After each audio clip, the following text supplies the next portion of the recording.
Assalamualaikum warahmatullahi wabarakatuh. Halo, nama saya Nisrina, NIM 2003511000022. Saya sebagai mahasiswa. Halo, saya Rifta Java, NIM 200351100063. Saya sebagai peneliti. Halo, perkenalkan nama saya Erika Noviana Effendi dengan NIM 2003511000059. Saya sebagai pembuat teh.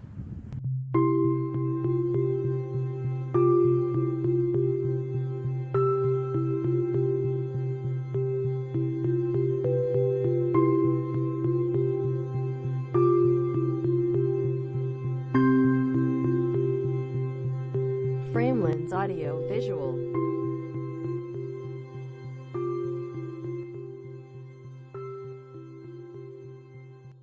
Indonesia merupakan suatu negara kepulauan yang terdiri dari 13.667 pulau dan mempunyai wilayah pantai sepanjang 54.716 km. Wilayah pantai banyak ditumbuhi hutan mangrove. Luas hutan mangrove di Indonesia sekitar 4.251 hektar dengan penyebaran di Sumatera, Sulawesi, Maluku, Kalimantan, Jawa, Bali, Nusa Tenggara, dan Irian Jaya. Namun, luas hutan mangrove di Indonesia telah mengalami penurunan 30-50% pada setengah abad terakhir ini karena pembangunan daerah pesisir, perluasan pembangunan tambak, abrasi air laut, dan penebangan yang berlebihan. Hutan mangrove di Indonesia tersebar di beberapa provinsi di berbagai gugusan kepulauan.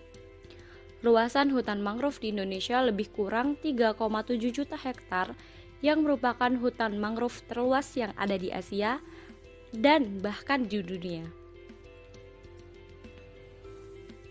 Ekosistem hutan mangrove merupakan salah satu ekosistem yang memiliki produktivitas tinggi dibandingkan ekosistem lain dengan dekomposisi bahan organik yang tinggi, menjadikannya sebagai mata rantai ekologis yang sangat penting bagi kehidupan makhluk hidup yang berada di perairan sekitarnya. Materi organik menjadikan hutan mangrove sebagai tempat sumber makanan dan tempat asuhan berbagai biota seperti ikan, udang, dan kepiting. Produksi ikan dan udang di perairan laut sangat bergantung dengan produksi serasah yang dihasilkan oleh hutan mangrove. Hutan mangrove merupakan jenis maupun komunitas tumbuhan yang tumbuh di daerah pasang surut. Selain itu, hutan mangrove mempunyai karakteristik yang unik dibandingkan dengan formasi hutan lainnya. Keunikan hutan tersebut terlihat dari habitat tempat hidupnya serta keanekaragaman flora, yaitu Avicennia, Rhizopora, dan tumbuhan lainnya yang mampu bertahan hidup di salinitas air laut. Terdapat juga fauna yaitu kepiting, ikan, dan jenis moluska lainnya. Hutan mangrove juga memiliki fungsi ekonomi, ekologi, dan sosial. Fungsi ekonomi yang ada di hutan mangrove yaitu penghasil kebutuhan rumah tangga, penghasil keperluan industri, dan penghasil bibit. Fungsi ekologisnya yaitu sebagai pelindung garis pantai, mencegah intrusi air laut, sebagai habitat berbagai jenis moluska dan burung-burung. Ekosistem mangrove merupakan ekosistem peralihan antara darat dan laut, yang dikenal memiliki peran dan fungsi sangat besar. Secara ekologis, mangrove memiliki fungsi yang sangat penting dalam memainkan peranan sebagai mata rantai makanan di suatu perairan yang dapat menumpang kehidupan berbagai jenis ikan, udang, dan moluska.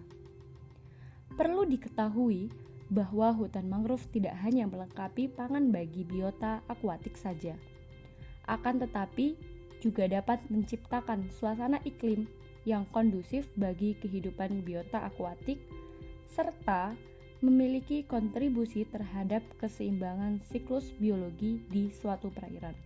Kekhasan tipe perakaran beberapa jenis tumbuhan mangrove seperti Rhizopora, Avicennia, dan Soneratia dalam kondisi lantai hutan, kubangan serta alur-alur yang saling berhubungan merupakan perlindungan bagi larva berbagai biota laut. Kondisi seperti ini juga sangat penting dalam menyediakan tempat untuk bertelur, pemijahan, dan pembesaran, serta tempat mencari makan berbagai macam ikan dan udang kecil. Karena suplai makanannya tersedia dan terlindungi dari ikan pemangsa. Ekosistem mangrove juga berperan sebagai habitat bagi jenis-jenis ikan, kepiting, dan kerang-kerangan yang mempunyai nilai ekonomis tinggi. Secara ekologis, jenis moluska penghuni mangrove memiliki peranan yang besar dalam kaitannya dengan rantai makanan di kawasan mangrove. Karena di samping sebagai pemangsa detritus, moluska juga berperan dalam merobek atau memperkecil serasah yang baru jatuh. Perilaku moluska jenis Telebraria, Polustris, dan beberapa moluska lainnya dalam memecah dan menghancurkan serasah mangrove untuk dimakan. Namun, di sisi lain sangat besar artinya dalam mempercepat proses dekomposisi serasah yang dilakukan mikroorganisme akan lebih cepat. Di samping membantu dalam proses dekomposisi, beberapa fauna kepiting juga membantu dalam penyebaran seedling dengan cara menarik propagul ke dalam lubang tempat persembunyiannya ataupun pada tempat yang berair. Aktivitas kepiting ini dampaknya sangat baik dalam kaitannya dengan distribusi dan kontribusi pertumbuhan dari seedling mangrove dari jenis Rhizopora sp. Daun mangrove yang muda bisa dikonsumsi sebagai sayuran. Pengambilan daun muda ini tidak merusak tumbuhan mangrove, karena bila pucuk dipetik maka akan tumbuh tunas baru, sehingga daun mangrove semakin rimbun. Masyarakat pesisir sudah memanfaatkan mangrove sejak turun-temurun sebagai sumber pangan dan obat-obatan tradisional, mengindikasikan bahwa tumbuhan mangrove termasuk daunnya mengandung senyawa kimia antioksidan, sehingga dapat disajikan minuman teh fungsional antioksidan yang aman untuk dikonsumsi. Untuk memperoleh zat aktif dari daun mangrove, maka diperlukan teknik ekstraksi yang sesuai. Salah satunya teknik ekstraksi yang banyak dipakai untuk pengembangan teh fungsional adalah dengan mengekstrak bahan dengan pelarut air dan proses pemanasan yang dikenal sebagai teknik ekstrak air mendidih.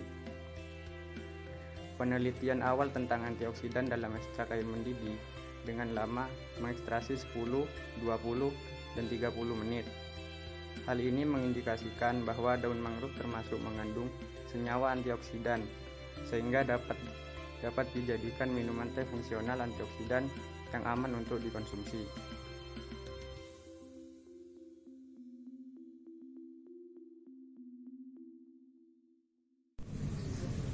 Proses pembuatan teh mangrove dilakukan dengan cara mengambil daun mangrove Soneratia alba yang masih muda, kemudian membersihkan daun mangrove dengan cara dicuci hingga bersih. Jemur mangrove hingga kering selama 1-2 hari.